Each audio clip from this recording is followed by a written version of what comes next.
Topic के ऊपर बात करने वाले हैं उसका नाम है नावधारा। इससे संबंधित पेपर में बहुत सारे क्वेश्चन पूछे जाते हैं। यदि आप इसे एक बार समझ लेते हैं तो कोई भी क्वेश्चन गलत होने वाला नहीं है। बस अब मात्र इसमें आपको दो फॉर्मूले याद करने हैं, एक नाव की चाल का, एक धारा की चाल का। तो समझिए नाव की चाल का फॉर्मूला क्या होता है और धारा की चाल का फॉर्मूला क्या होता है।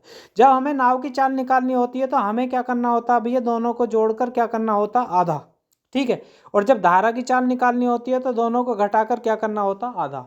नाव की चाल निकालनी है तो जोड़कर आधा, ये हो गई नाव और ये क्या हो गई, धारा। राइट। बस ये दो फॉर्मूले याद करने हैं, बस आसानी से कोई भी क्वेश्चन आप निकाल सकते हैं। कैसे निकाल सकते हैं, जैसे आपके सामने स्क्रीन पे एक सवाल दिया हुआ है। इन्होंने कहा शांत जल में नाव की चाल 20 किलोमीटर प्रति घंटा है, धारा की चाल 4 किलोमीटर प्रति घंटा है। अब इन्होंने कहा धारा के अनुकूल तथा प्रतिकूल नाव की चाल ज्ञात करें। भाई देखो, इन्होंने कहा जो नाव की है वो कितनी दे रखी है, नाव की दे रखी है 20। ठीक है। और धारा की कितनी दे रखी है, धारा की दे रखी है आपकी 4। जब धारा की दिशा में जाएगी तो 24 हो जाएगी, जुड़ जाएगी, और विपरीत में जाएगी तो घट जाएगी, तो कितनी हो जाएगी, 16। तो इसका आंसर कितना आएगा, 24 और 16। इसका पहला ही ऑप्शन आपका सही बैठ गया। आसानी से आपको समझ में आ गया होगा। जब धारा की दिशा में जाएगी तो जुड़ जाएगी और विपरीत में जाएगी तो घट जाएगी। कैसे घट जाएगी, जैसे मैंने चित्र बनाया, इधर ही तो नाव बह रही है और इधर ही नाव जा रही है, इधर ही पानी है, तो नाव रुकी भी रहेगी तो भी पानी उसे खींच कर ले जाएगा। ठीक है, तो दोनों की जुड़नी है। अब इधर तो नाव तो ऐसे है भैया और पानी ऐसे चल रहा, तो नाव रुकी हुई है ना, तो वापस जानी शुरू हो जाएगी आगे की जगह, तो इसमें चाल क्या हो जाती है, घट जाती है। जैसे अब सेकंड क्वेश्चन की तरफ चलते हैं। समझिए, एक नाव की चाल धारा की दिशा में कितनी दी हुई है। जो मैंने फॉर्मूला बताया था वो अब आपका यूज होने वाला है। जब इधर से गई तो इसकी चाल थी 15.5, राइट, और विपरीत में आई तो कितनी थी, 8.5। अब इन्होंने पूछा धारा की चाल। धारा की चाल का मैंने एक फॉर्मूला बताया था भैया आपको, क्या करना, दोनों को घटाकर और उसका क्या करना, आधा। अब दोनों को घटाया तो कितना आ गया, 7, और उसका आधा कितना बैठेगा, 3.5। तो इसका आंसर कितना आएगा, 3.5, ऑप्शन नंबर ए। आसानी से क्वेश्चन आपको समझ में आ गया होगा। अब इन्होंने धारा की चाल पूछी थी और धारा की चाल का फॉर्मूला क्या होता है, घटाकर भी उसका आधा करना होता है। नहीं समझ में आया तो अगला क्वेश्चन आपके सामने दिया हुआ है कि जब इधर से गई तो 24 किलोमीटर दूरी जो है वो 6 घंटे में तय करी, तो चाल कितनी आ गई, 4। थोड़ा नीचे लिख देता हूँ जो आसानी से समझ में आ जाए। जब इधर से गई तो कितनी गई, 24 किलोमीटर, क्या घंटे में, 4 घंटे में, तो चाल कितनी आ गई, 6। राइट। अब उन्होंने कहा उसी दूरी को, मतलब 24 किलोमीटर वापस में 6 घंटे लगे, तो चाल कितनी आ गई, 4। अब इन्होंने किसकी चाल पूछी है, हमें ये देखना, शांत जल में नाव की चाल। नाव की चाल क्या होती है, दोनों को घटाकर क्या करना होता है भैया, आधा। दोनों को घटाया तो 2 और उसका आधा कितना बैठेगा, 1। तो इसका आंसर कितना आएगा, 1 किलोमीटर, सॉरी, इन्होंने पूछा नाव की चाल, तो नाव की को जोड़कर आधा करते हैं तो कितना बैठेगा, 10, और उसका आधा कितना बैठेगा, 5। तो ऑप्शन नंबर क्या बैठ जाएगा, इनमें से 5 तो दिया हुआ नहीं है। तो इधर से गई, एक बार देख लेते हैं, 24 किलोमीटर 4 घंटे में तय करते हैं, विपरीत दिशा में उसी दूरी को 6 घंटे में तय करते हैं। इससे काटा तो 6 आ गया और इससे काटा तो 4 आ गया, राइट। अब इसका आंसर क्या आ गया, दोनों को नाव की चाल होती है जोड़कर आधा, तो जोड़कर आधा किया तो कितना आ गया, 5। 5 इनमें ऑप्शन में नहीं दिया हुआ, तो इसका आंसर क्या आएगा, इनमें से कोई नहीं। आसानी से क्वेश्चन आपको समझ में आ गया होगा। अगला क्वेश्चन देखिए, अति महत्वपूर्ण क्वेश्चन। एक नाव की धारा के अनुकूल 7 किलोमीटर प्रति घंटा तथा धारा के विपरीत 3 किलोमीटर प्रति घंटा, तो नाव की चाल। बिल्कुल आसान सवाल है, उसी की तरह। जब इधर से गई तो 7 चाल थी और उधर से वापस आई तो चाल कितनी रह गई, 3। अब इन्होंने किसकी पूछी है, बस इस पे ध्यान देना है। तो नाव की पूछी है। नाव की क्या होती है, दोनों को हमें क्या करना होता है, जोड़ना, और उसका भी क्या करना होता है, आधा। तो इसका भी आंसर कितना आ जाएगा, 5। आसानी से क्वेश्चन आपको समझ में आ रहे होंगे, क्योंकि मैं आसानी से कोई कठिन को नहीं करके सवालों का लेवल धीरे धीरे बढ़ाया। अगला क्वेश्चन देखिए।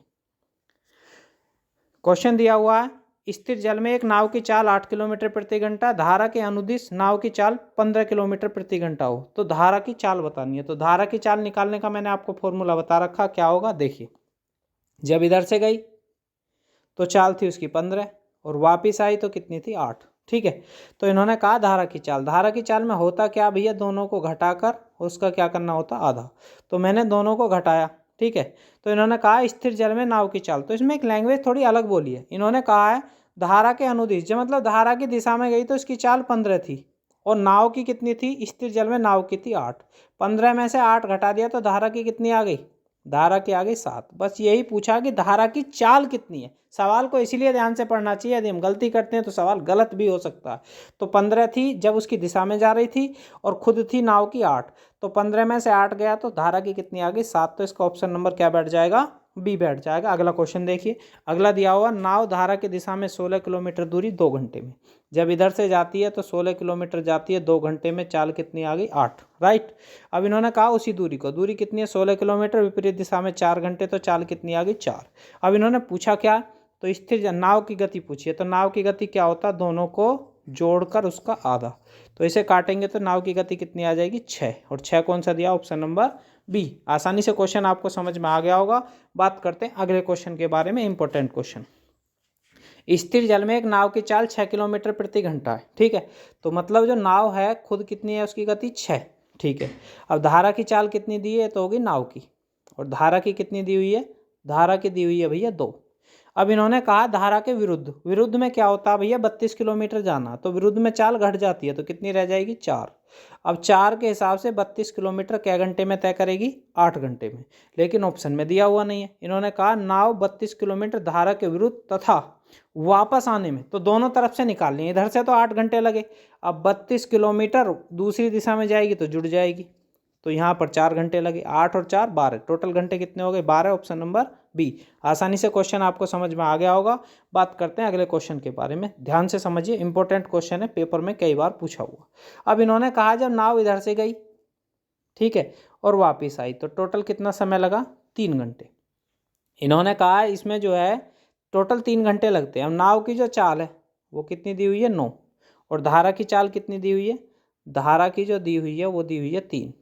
जब इधर से जाएगी तो माना दूरी x थी, तो इधर से गई तो जुड़ गई, दूरी तो उतनी रहेगी, उधर से आएगी तो घट जाएगी, 9 में से 3 गया 6, टोटल कितने घंटे लगे 3। जिसमें दूरी ना दे उस सवाल को ऐसे करते हैं, ठीक है। तो एलसीएम कितना आ गया 12, तो यहाँ पर 1 और यहाँ पर 2, और बराबर कितने घंटे दिए हुए 3, 3 घंटे से 3 घंटे खत्म, तो दूरी कितनी बैठेगी 12 किलोमीटर। तो उन्होंने पूछा आखिर ये दूरी कितनी थी, तो दूरी थी हमारी 12 किलोमीटर। ऐसे क्वेश्चन पेपर में बहुत आते हैं, इसे सीख लीजिए, काफ़ी इंपॉर्टेंट है। वीडियो को यहीं समाप्त करते हैं। जिन लोगों ने चैनल को सब्सक्राइब नहीं किया हो चैनल को सब्सक्राइब कर लें।